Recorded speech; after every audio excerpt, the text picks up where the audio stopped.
Labor numbers, labor numbers, labor numbers, labor numbers. That's what we're looking at. Everybody's been waiting for it, coming out any second now. There it is. Zoom to the moon there, baby. You can see it right there on the charts there. Good morning, good afternoon, and good evening. Yep. Good morning, good afternoon, and good evening. And look at that nice spike. Let's see. And the numbers were. Let's see what they look like here now. Let me just raise the volume here. Let's see.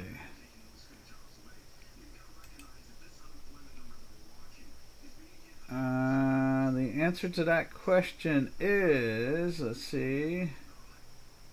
Waiting for the numbers to. They're not spitting them out. Where are they at? They're around here somewhere.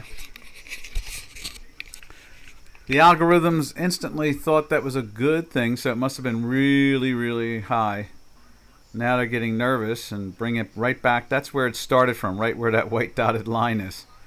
So, come on, spit that number out, traders. Spit that number out. Here it is.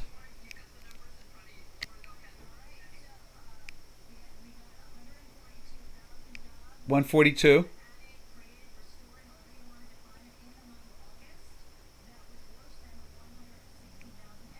They were expecting 160. It's 142. I mean, honestly, when you're speculating on a number to begin with, the fudge factor should be enormous. 142,000 jobs added in August. Labor participation rate 62.7. And let's see, 62.7. It's a big government number more than anything else that's come out. The government hiring is exploding, and that's what it is. August unemployment rate at 4.2%. See, that's what the real problem is that all the job growth this last year in particular has all been government. They've slowed the economy from all their policies to a point where, it's the only real growth we're seeing is in the medical field. Being hired by insurance, government money, or just hiring more people in Washington. August average hourly earnings 0.38 year over year.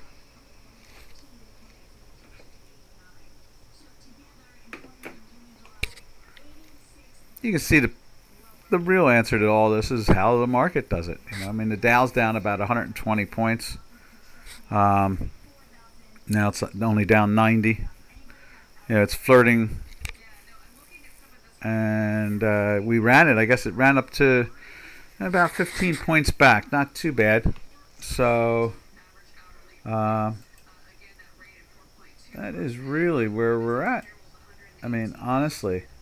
There is just not much more to be said about the whole thing.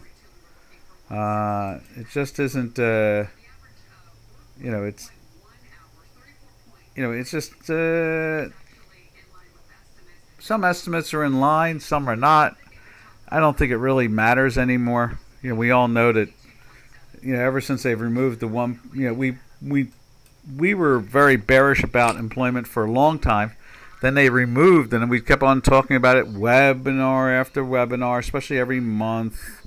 And for the last couple of years, we don't believe the labor numbers, and then they just pulled almost 1 million jobs out of the market. Out of 1 week, 1 month, boom. Oh, guess what? The number is totally wrong. It's off by about 1 million. It's like, how does the markets? You got to wonder. Some of these money managers, they must be laughing, when they cash their checks that the investors give them. They cash those personal paychecks. They must laugh. They go, wow, we get paid. We're not any smarter. We're just the best salesmen out there. That's what it is. We're not any smarter than anybody else, but what we are is we are some of the greatest salesmen in the world to get people to We do what's supposed to be done, make it look like we know what we're doing, say some polite things. In other words, when things are going down, it's leaky. You know, you know, uh, use polite, simple words that sound intelligent. And you can be a hedge fund manager too. I keep on telling Giannis that he has more knowledge than probably like 70% of the hedge fund guys out there. I said to him, go become a hedge fund guy. Go make money that way. That's where the real money is at. So, it just, this is a perfect example of it all. It really is. You just gotta, he's put out webinars over the years talking about how fundamentals just don't function the way they used to. They're not even realistic. They don't. It's so clear when you see a big day like today, not in price action, but anticipation. That's the amazing part. What we see here today is enormous say it one more time correctly. Precipitating. In other words, waiting for it to happen. That's it. In other words, waiting for it to happen, the number to come out. Please give us that number. It's going to make us invest smarter. How does this help you invest smarter, honestly? When you know that the numbers are not real.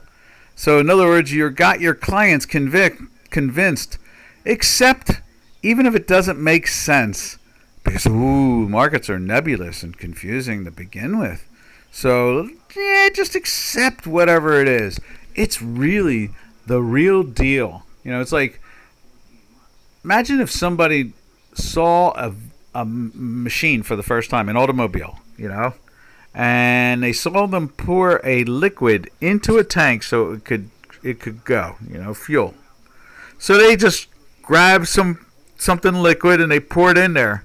Could be water, it could be orange juice, and thinking that just because it's liquid, it's going to make it go, honestly. I mean, that is how I interpret this whole thing anymore. It's like we're watching people pour liquids into a vehicle's tank, but it's not necessarily something that burns. In other words, it's not a fuel. And that's exactly how I interpret money managers and hedge fund managers and so forth. They are just walking. They're asleep. They're just walking along. That's why they don't get that big a return. They match up to the markets all the time. All their hedge fund, all their incorporations say how they're going to try to beat the S&P 500. Just buy the S&P 500. Why pay a manager any money? Honestly, it is amazing, and they're all lined up, thousands of them, and now they're probably even happier. They got the AI. They can turn the AI on to do 10% of the buying in the beginning. So you take a bunch of funds with the same AI. That's why you get this enormous. Just show it to you right there. I mean, this enormous spike right here for it. I mean, really, it's not realistic. None of it's realistic. And we do this webinars here trying to communicate that clear idea that the technical analysis and fundamentals are just two different animals. And, AI versus consciousness and,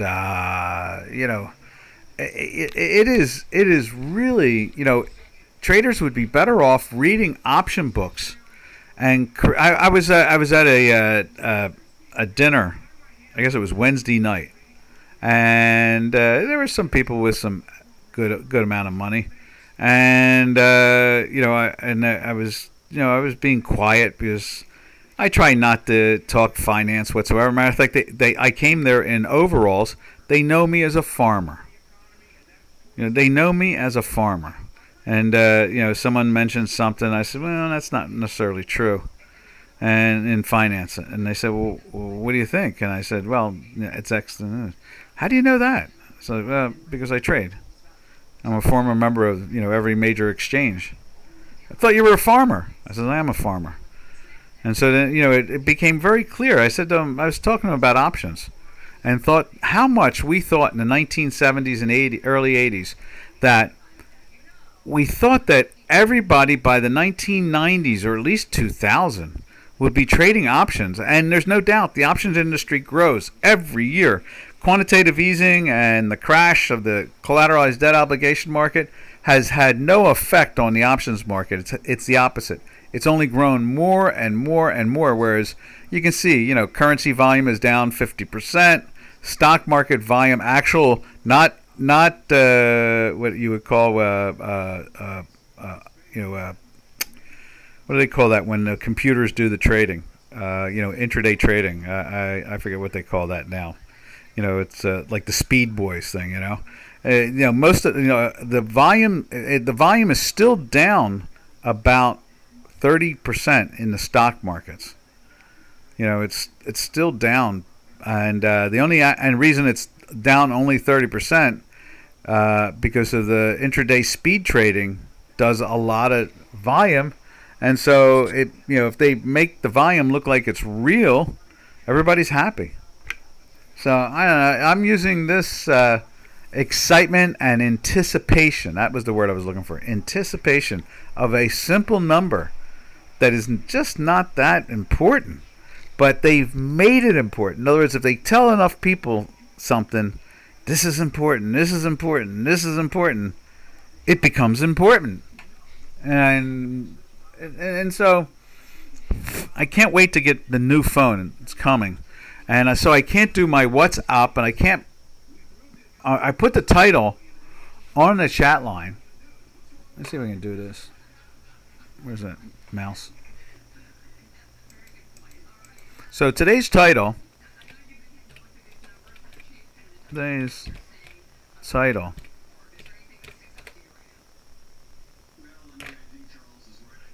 is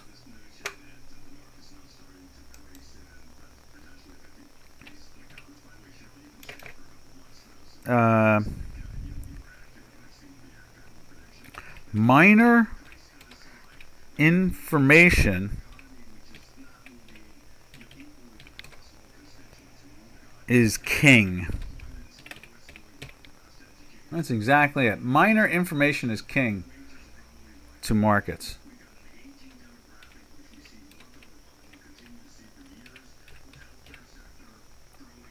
I mean, that's really what it comes down to.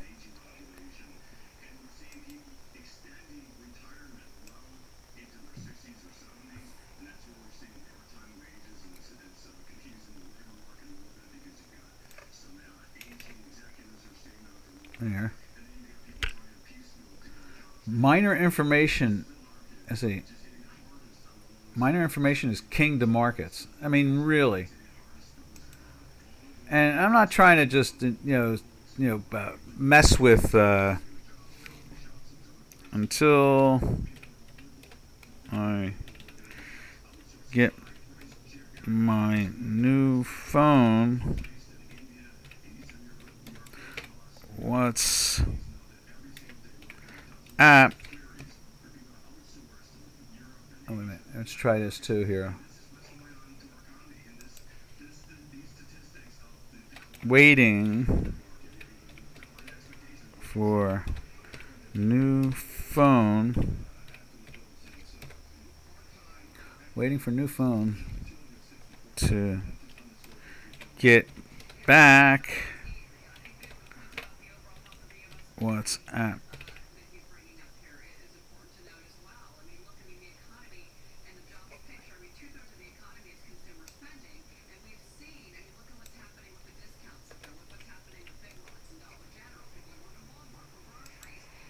There it is.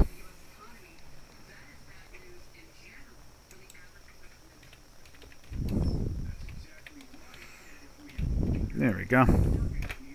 So, anyway, that's my riff of the day.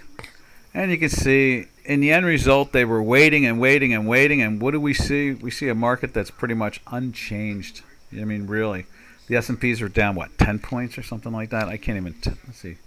See exactly what they're down or up or in between. Yeah, 11 points, 12 points. They're 12 points. I mean, honestly, the whole market is on stall, waiting for this number. I mean, seriously, seriously. All right. All they need to do is report. Follow the amount of government jobs versus private sector jobs. That would be the best thing to just follow all the time. But somehow or another, getting logic into the money decision makers seems to be almost oblivious at times. All right. So from there, let's jump over to. Let's take a look at the. We'll take a look at the intraday later on in this. But let's get over to. Unless someone wants to see something, we'd love to show you something. Let's go over to right there, and there is the dollar index. Dollar index is not affected by it at all. You can see it's just still moving down. It doesn't, it's not that hungry to do anything really. There. Yeah. Let's see. Let's put it up on the beta too.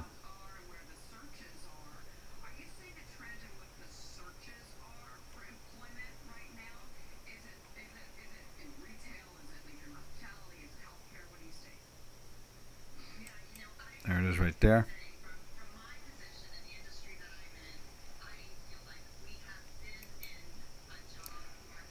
You can see that right there, still sliding down just like the other platform. Just showing weakness upon weakness upon weakness. Nothing major.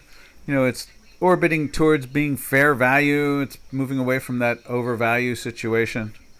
We're seeing, and I guess we can say, we were seeing the currencies, as you can see on the spreadsheet here.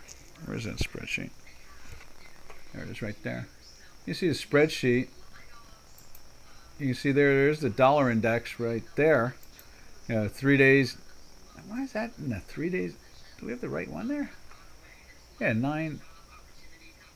Wait a minute. We have the wrong one in there. How did we get 9? That's not what's supposed to be. Maybe that's.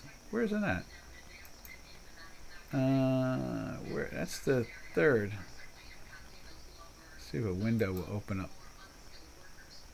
That's September 3rd. Let's get the right one in there. Where was that download? Let's see if we can find downloads. I did download it in here.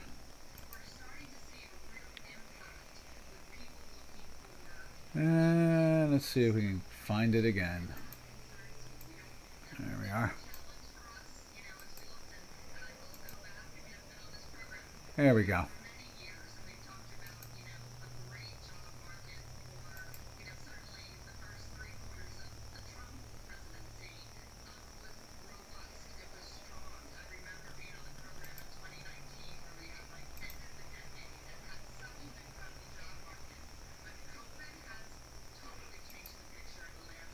There it is. That's better.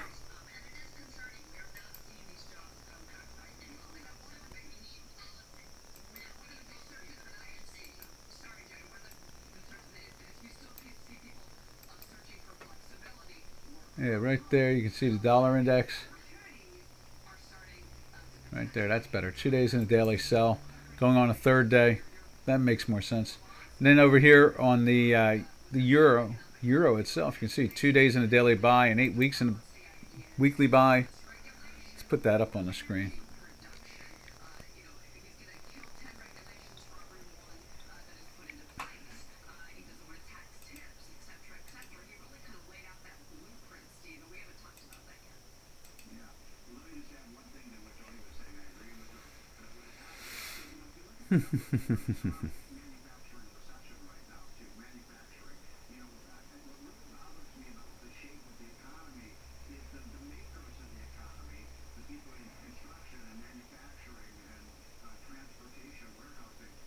Alright, it's loading up.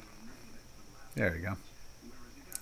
Great experiment there. Also went into a buy again. That's not the best thing in the world, but and there it is. You can see nice strength there. Yeah, nice strength in the stock market. You can see this again. We'll throw that up there real quick. They're still just inching their way up. They're at the highs of the day. You know, they're again, it's almost like some type of charade going on. Honestly, it's like a charade. You know, a total charade. Yeah. Yep. Yep.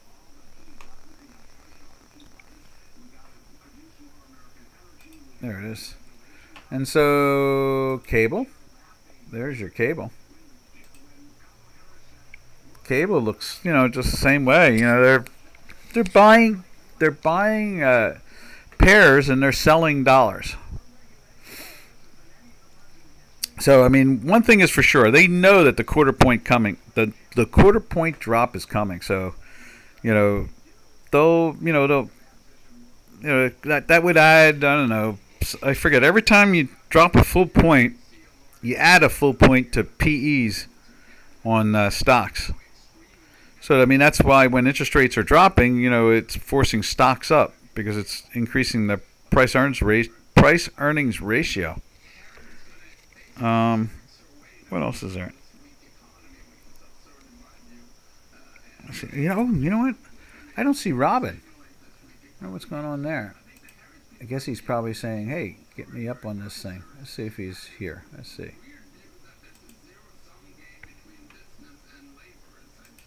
There we are. Let's see. Let's put that up on there.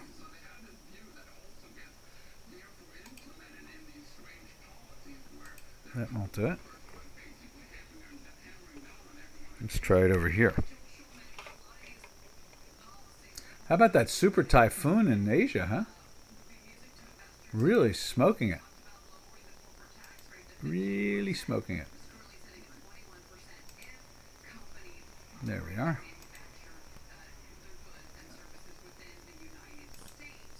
And let's give them that. There we go.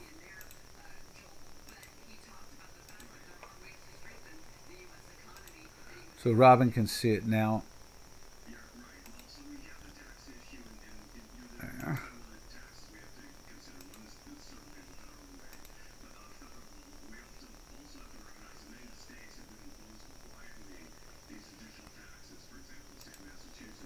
All right, so from cable, there's nothing really to be said there more than just the fact that it's in a daily buy and weekly buy. I mean, it tells you the direction. That's our mathematical consciousness, I guess you could call it. It's not an AI. It's like Schrodinger's consciousness. You know, when he was looking at the double split experiment.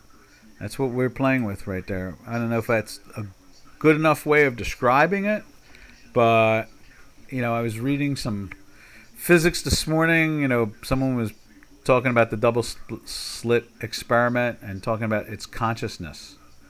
And I keep on saying my math is a form of consciousness. It can tell you when and where on an atomic level, not when or where. Let's see, what am I looking for here? Oh, let's jump over to Mr. Mouse. And we'll go to the Swiss. There it is right there. There's the Swiss. Rallying against the dollar right there. As it goes down, it gains against the dollar. Excuse me. And you can see here, you know, that strength is still right there. Still holding firm. And so we're just going to go, what is that? Line 43. 44, line 44. 14 weeks in a weekly sell. Looks like it'll be 15 weeks with the way it's trading today.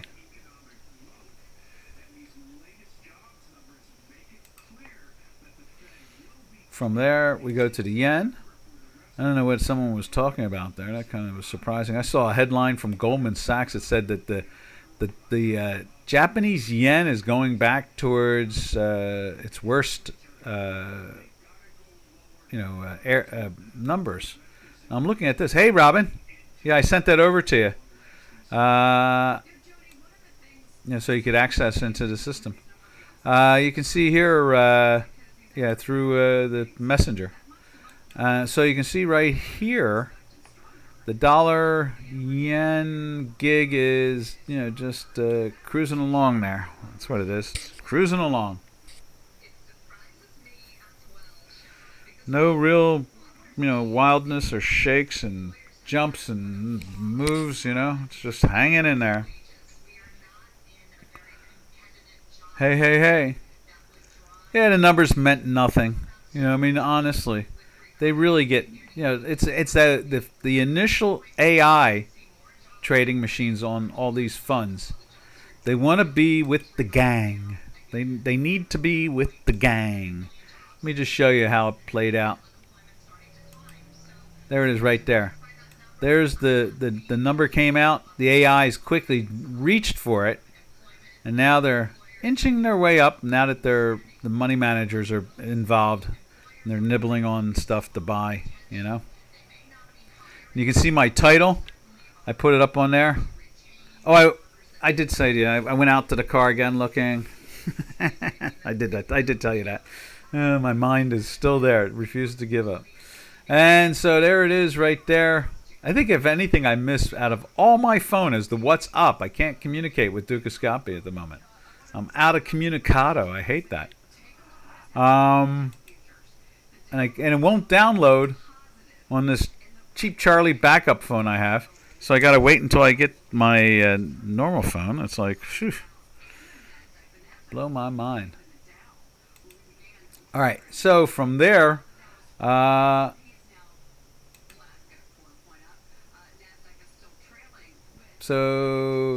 the action.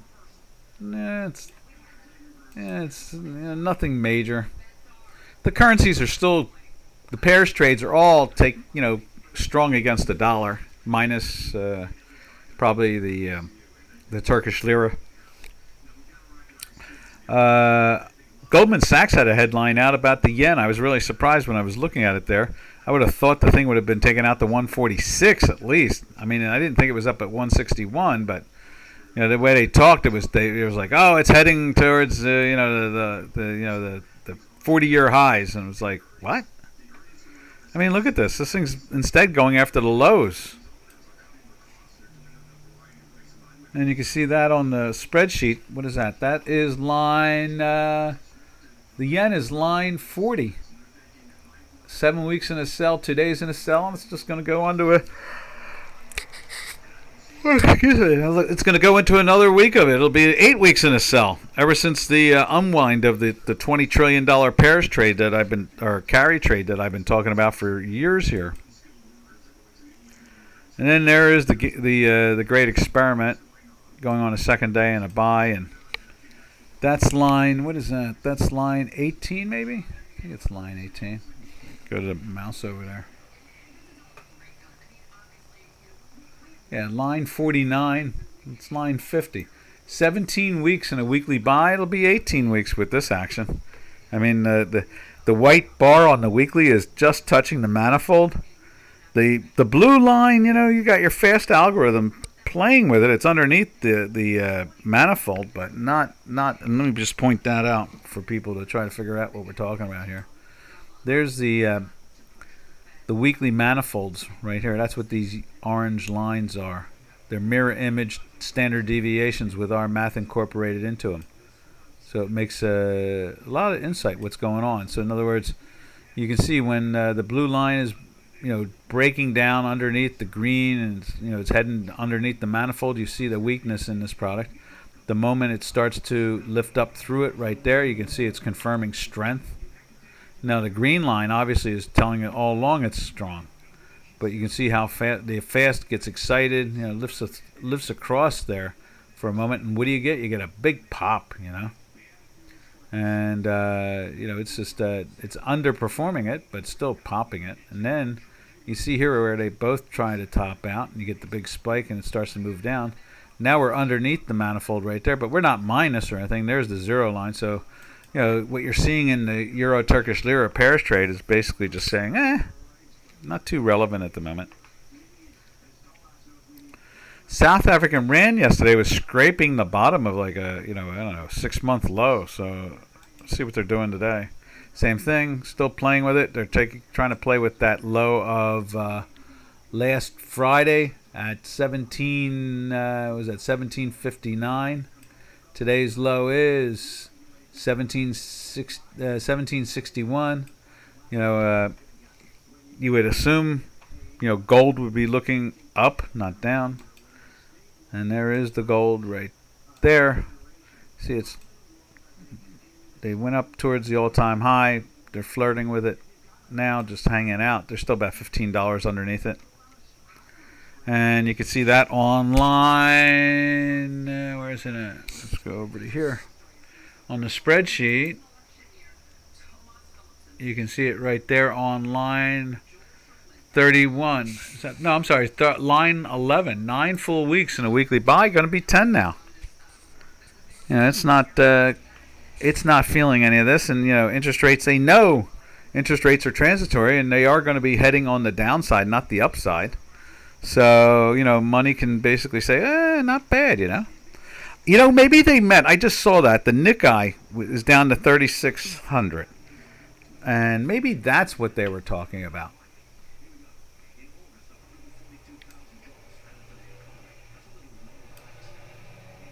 Let's see, let's put that up on the screen.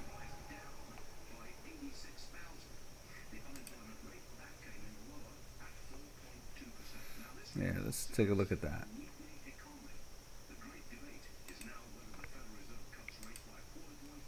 Yeah, now that's not. Now this is they're making another kind of like insane thing. Quarter or a half?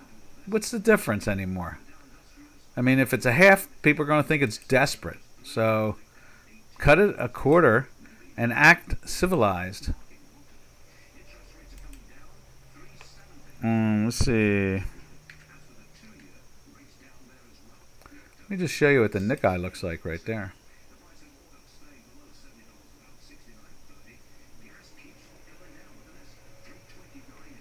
Come on, mouse.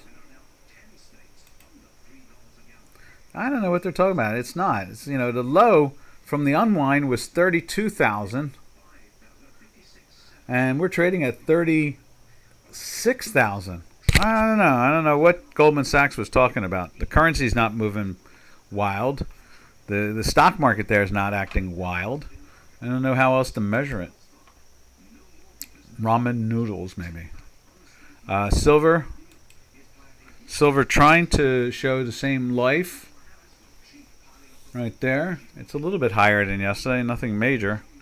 Looks like it's trapped, actually. And, it's not able to break out of the range of yesterday, which was a pretty firm range. Let's see now from. Let's just put this in the beta.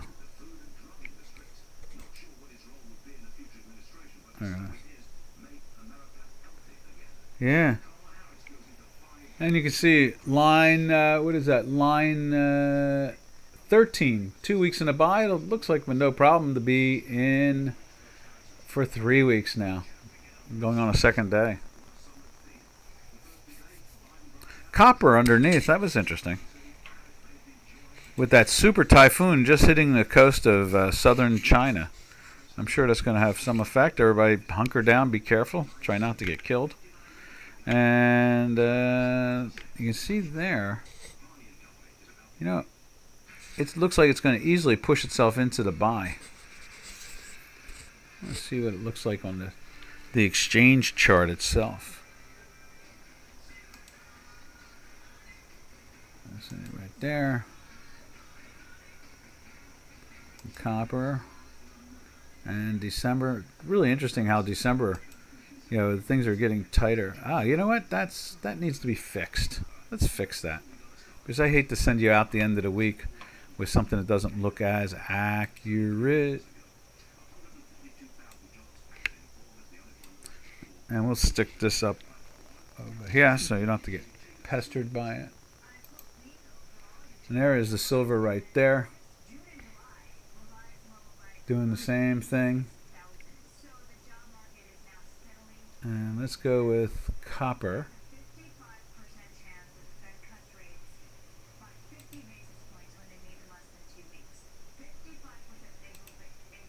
It's a 50-50 now. That's what they're thinking. It's a 50-50.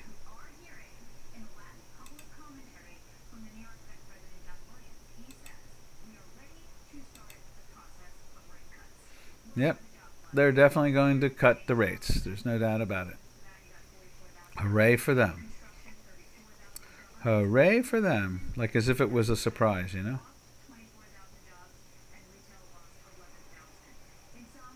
Let's see. Oh, I see what the problem is. Now that seems to be. Oh, I see that right there.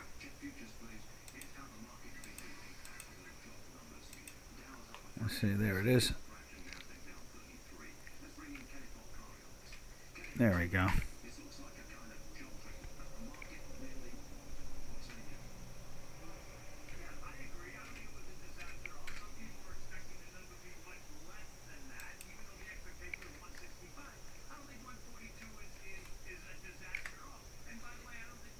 Good old Kenny.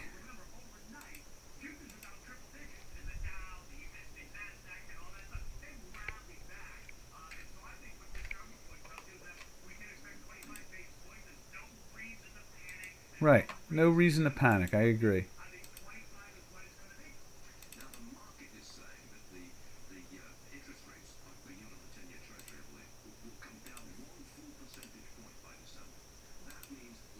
What is that? What is the malfunction there? So what do we have? I see what the problem is. Let's see. Fourth, the third. So the third. There's the. Oh, I see what it is. So that's fourth, fifth, and sixth. So we're missing a day. That's what the problem is. Let's reload this poor thing. There we go. That's better. And so what is that? That's the third. So let's fix the third.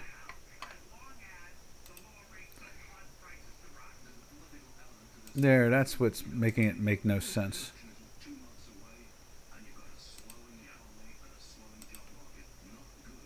There we are. So the third was 421.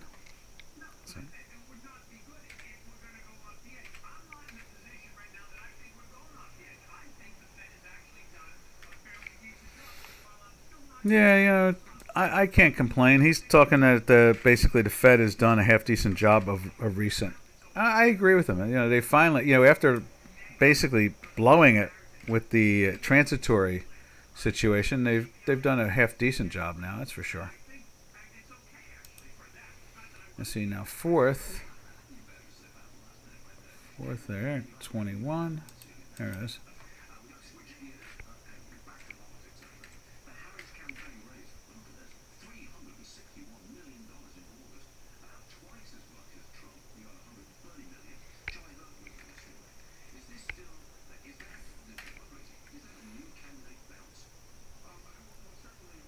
Let's see. Let's fix that.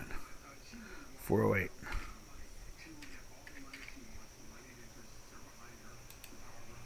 Let's see. There we go. That's what needs to be fixed right there. The fifth. 408. Let's fix that. There we are. Now you'll be able to see copper correctly, not all screwed up. 4.04. There you go. There we go. Here, now you're going to be able to see copper correctly.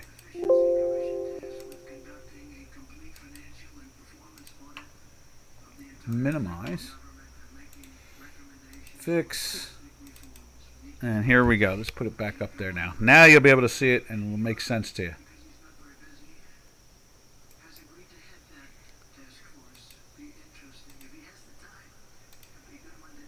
There we are.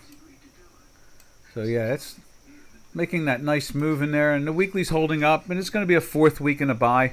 You know, we talked about it earlier in the week. Goldman Sachs apologizing for predicting a what did they call it? They had predicted a rally in the copper market, and you know, here we are back hanging out near the $4 area. In this case here, it's 413. You know, I guess they were trying to push and say that it was, they got this enormous anticipation of China. They really, a lot of people in the financial industry really have an enormous, what is it? What's the best way to describe it?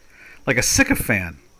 They're really cheerleaders for China, and they're totally convinced that China can do it. It's going to get its act together, and it's going to start, becoming like a capitalist country. When in fact, the people who run that place have no interest in being a capitalist country, and that's the worst part about it all. Probably, is that they don't. In other words, they look at things and they go, no, no thanks.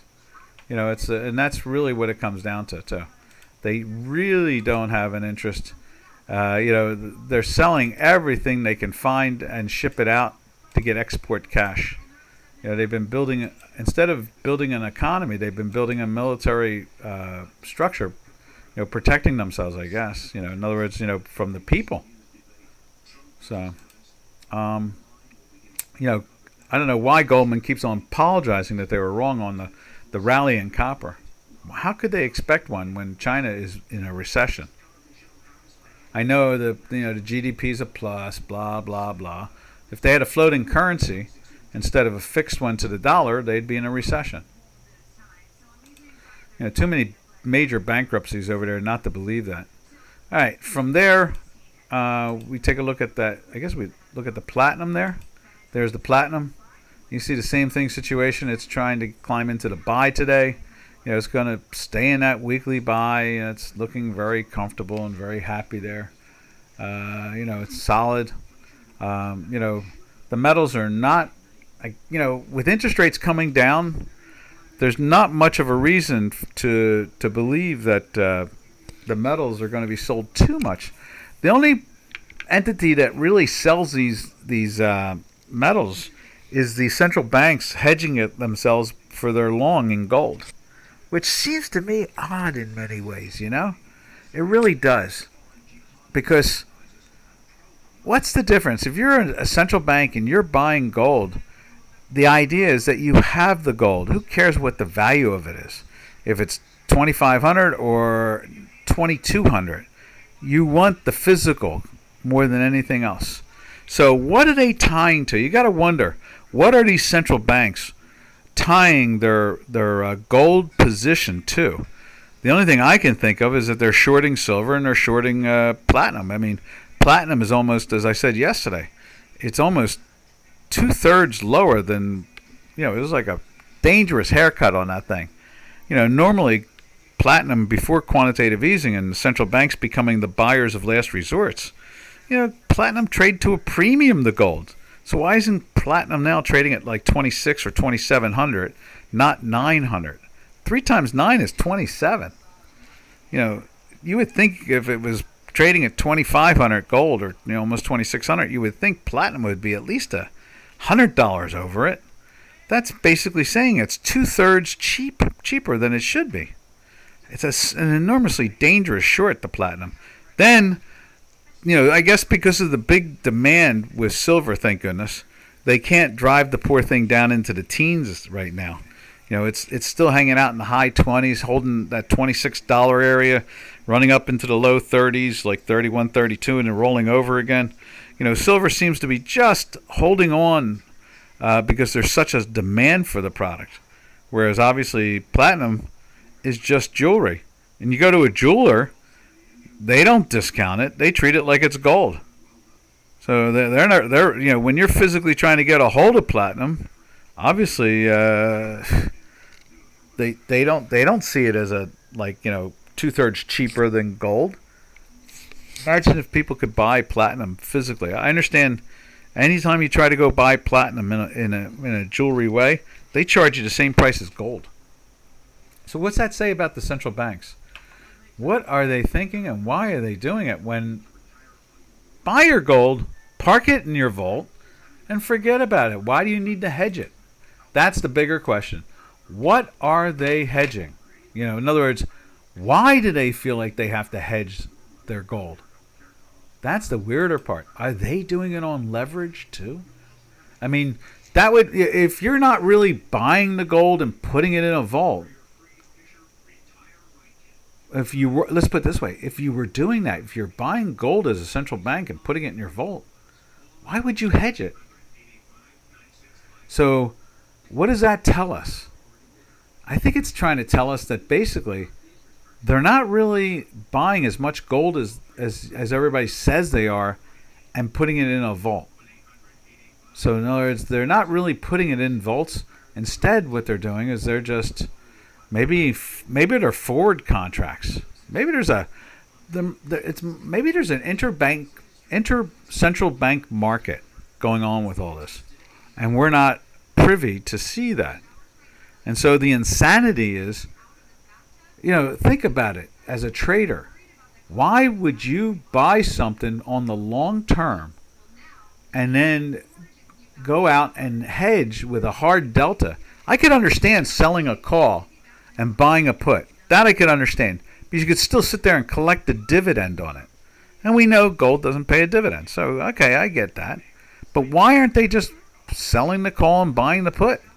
If they're that worried about it, why do they always have to sell silver and gold down so it's not even remotely close to in line with gold? What is that? What there must be a mechanical thing we're not seeing. And it's there must be like an interbank or an intercentral bank market going on that we don't see. And they're moving those certificates around so that they can say, hey, guess what? See, we just bought 5 tons of gold this month. See, it's in our vault. Well, we're not going to audit the vault, but we're just telling you that's what we did. It really has that feel, that dishonesty, it really does. All right, I'm done with the metals. Tired of torturing you about it, but it on a Friday, it makes me want to think a little bit more esoterically about what is going on in these markets. And why is it going on? I really do. I really think it's proof that there's some form of central bank market, and they're pretending with certificates. That's exactly what I think. All right. From there, we go over to the oil market. There, you can see that oil's been down. It doesn't seem to be able to get its legs. It's hanging out down in the low 69s, the high 68s. Yesterday, 2 days ago, it was as low as 68.82. Yesterday, it was as low as 68.75. Today, it's as low as 68.91. So they're just flirting with that. I saw a headline today on that I thought was interesting.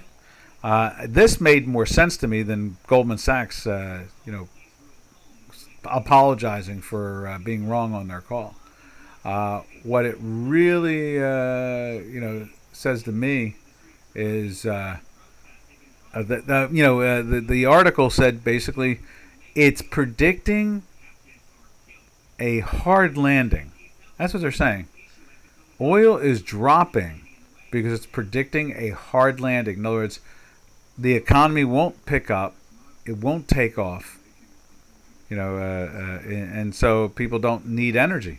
In other words, if you can't afford to put fuel in your machines or travel because it's too expensive, then things don't grow economically. Yeah, that's interesting there.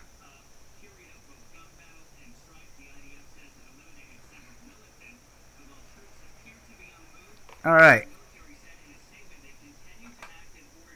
From there, we'll go take a look at Brent, which is cleanly in the weekly sell. Let's put it up over here.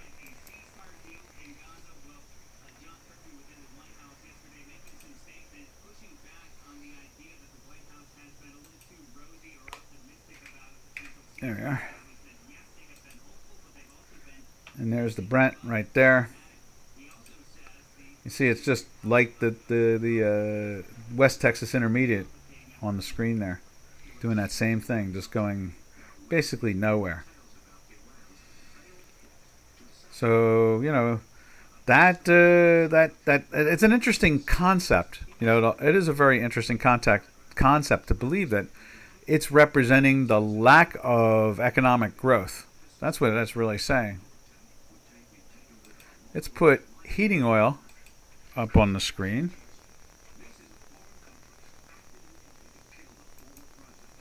There.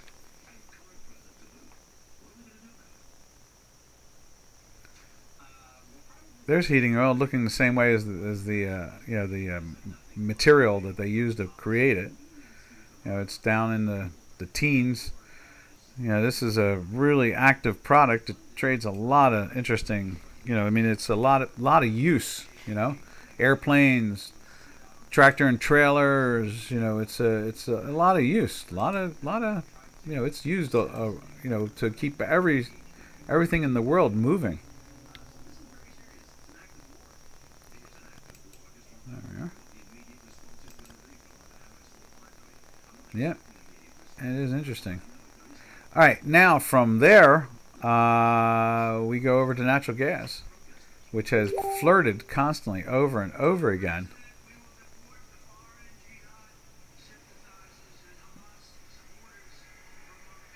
There we are.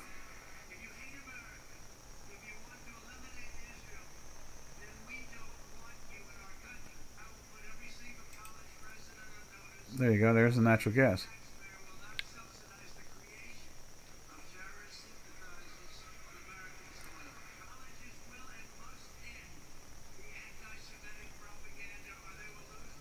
Yep. Nice. Natural gas going nowhere. Even with the little pop from the $2 area to 27. I don't. When you look at the back months, maybe I should throw the back. I'm going to put the back months with natural gas, and we saw, I guess, about a month and a half back when we looked at it. We looked at how many natural gas contracts were over the $3 area. Let's see how much they look that way right now. A lot less, I can tell you that. Let's put it up on the screen there. And you can see here, it was in November at one point. Now it's just December, January, and February, the 3 coldest months of the year for us here in the northern hemisphere. And then we dropped back down. I mean, at one point these things were holding on to the $3 area. Now you can see here, June of 25, they got it at 305, and in July is at 311. There's a bunch of them going out into the year of 25, and January 26, they're showing $4, basically the $4 area in February, and December to January, 385, 390, $4, right around there. I really don't think we're going to see much more of a problem than that. All right, traders, what else we got going on here? When we take a look at some of the fun stocks we have here, let's take a look at. There is Apple. You see Apple, in a sell for a few days here now. I think on the spreadsheet, what's it show?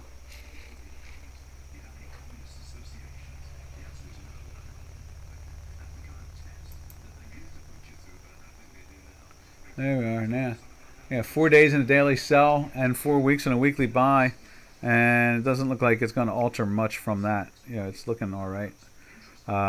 Nevada, everybody watches Nevada, so let's put that put that up on the screen, right there.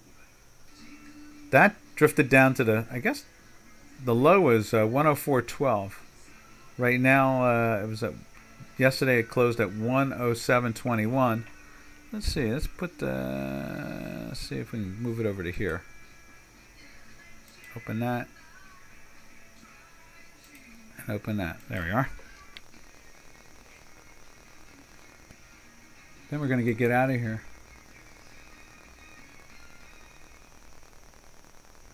There it is. Oh, got the wrong one in there. Tesla was showing some weakness at one point, but seems to have straightened out there.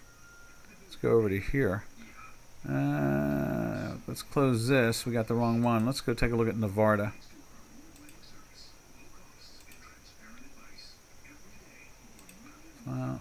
Open. Index.